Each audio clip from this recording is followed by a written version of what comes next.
There is a specific kind of quiet that lives in the deep patches of the Louisiana bayou.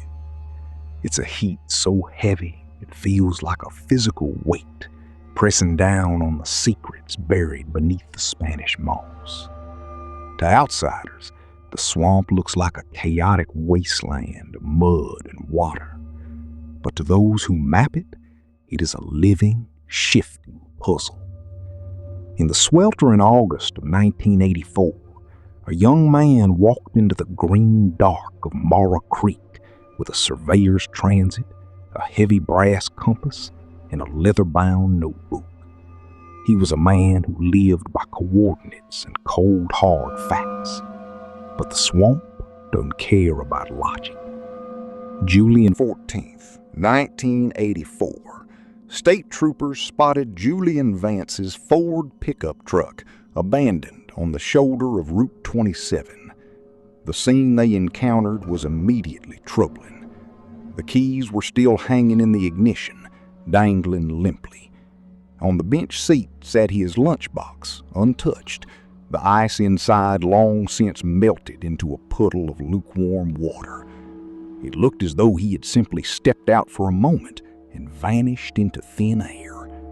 There was no sign of a struggle on the asphalt, no broken glass, no blood, and most bafflingly, no footprints leading into the dense wall of briars and kudzu flanking the highway.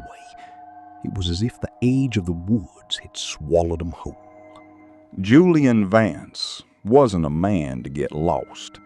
At 29 years old, he was a meticulous land surveyor and an amateur botanist. He knew how to read the landscape like a textbook, plotting straight lines through treacherous places where the earth forgot it was supposed to be solid. When investigators reviewed his office logs, they discovered Julian was tracking something highly specific in the Mara Creek Basin, an unclaimed, forgotten parcel of marshland that hadn't been formally deeded or touched since the Civil War. His final journal entries noted strange anomalies in the vegetation growth patterns near the center of the plot. He went in to document it. He thought, for 3 grueling days, a massive volunteer search party and local sheriff's deputies braved the oppressive 100-degree heat. They hacked through the wilderness with machetes, their blades constantly clogging with the thick, milky sap of invasive vines. The air in the deep basin was thick with the stench of rot and swamp gas, disorienting the searchers and causing the handlers to lose their bearings. On the afternoon of the 4th day, the tracking hounds suddenly stopped barking. They didn't lose the scent. They panicked. The dogs simply sat down in the mud, flatly refusing to move forward, whimpering softly. Deep in the heart of the basin, in a secluded clearing where the sun barely broke through, the searchers looked up, and there, hanging 12 feet above the damp mud, they found him. Julian Vance was suspended in midair, cradled by the very vines he had been hired to map. He was positioned perfectly upright, his face exposed to the humid sky, but his torso, arms, and legs were completely encased in a living cocoon of thick green foliage. To the horrified onlookers, it looked less like an accident and more like a macabre. The immediate assumption was that Julian had been met with foul play, perhaps hanged by a makeshift noose. But when the coroner conducted the autopsy, the medical reality proved far more terrifying. There was no trauma to his neck, no broken bones, no signs of asphyxiation, and absolutely no defensive wounds on his hands or forearms. Julian Vance had died of profound, severe dehydration.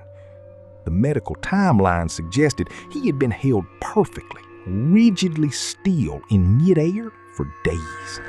He was trapped in the heat, completely conscious, watching the sun rise and set through the canopy while the life was slowly, agonizingly drained out of his body.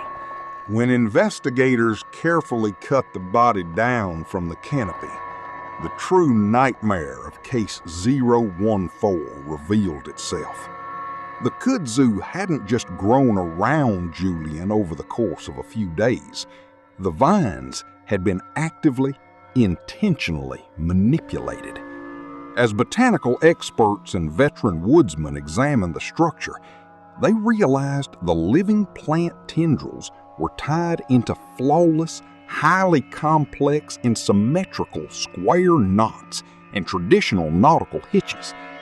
These were the kind of advanced knots utilized exclusively by seasoned deep-sea sailors or master trappers. Someone possessed the terrifying expertise required to weave a living, growing straitjacket around a grown man. But plants are fragile, unyielding structures. To braid living kudzu with that level of immense force and mathematical precision would require an incredible amount of time, leverage, and physical pressure. Yet, when forensic teams swept the crime scene, they found nothing. The delicate, mossy bark of the surrounding trees showed no rope burns, no pulley marks, and no heavy equipment damage. Down on the ground, the soft, muddy earth directly beneath Julian's suspended feet was completely undisturbed. There were no ladder marks, no boot prints, and no signs of a struggle. Most hauntingly of all, forensic analysts found absolutely zero foreign DNA on the vine knots. No sweat, no skin cells, no hair, and no trace fibers from gloves or tools. It was legally and physically impossible. As the weeks dragged on, local rumors spread like wildfire through Calcasieu Parish. Some locals blamed a reclusive, fictitious swamp cult that supposedly operated out of the uncharted bayous.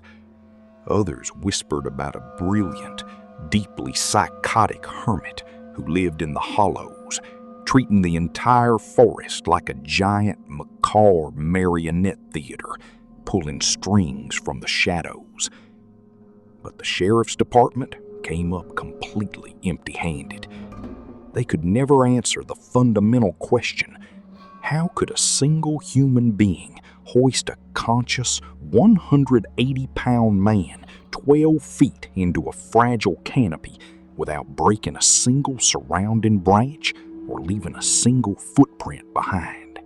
With no suspects, no viable motives, and a complete lack of physical evidence, the investigation ground to a permanent halt. And then, the environment did what it does best. It cleaned up after itself. The physical crime scene literally decayed away into the earth. Within 30 days, the aggressive, relentless new growth of the summer kudzu had completely swallowed the ancient oak tree where Julian died. It erased the intricate nautical knots, buried the branches, and hid the clearing behind an impenetrable, uniform wall of vibrant green. The swamp reclaimed its secret before science could decode it. Today, the official file on Julian Vance sits in a faded cardboard box in the deep basement archives of the parish courthouse. It is stamped with a simple, cold designation: Case 014, unresolved. The ancient, unsurveyed land he went to map remains private property, untouched, unvisited, and completely abandoned by civil planners. The people who live along Route 27 know better than to pull over on the shoulder or wander off into the brush after the sun dips below the tree line. They understand the unwritten rules of the country.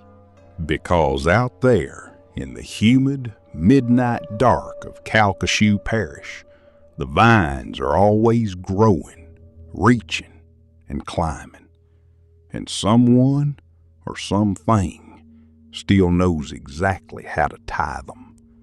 How do you tie a knot with a living plant without leaving a single trace? Let me know your theories in the comments below.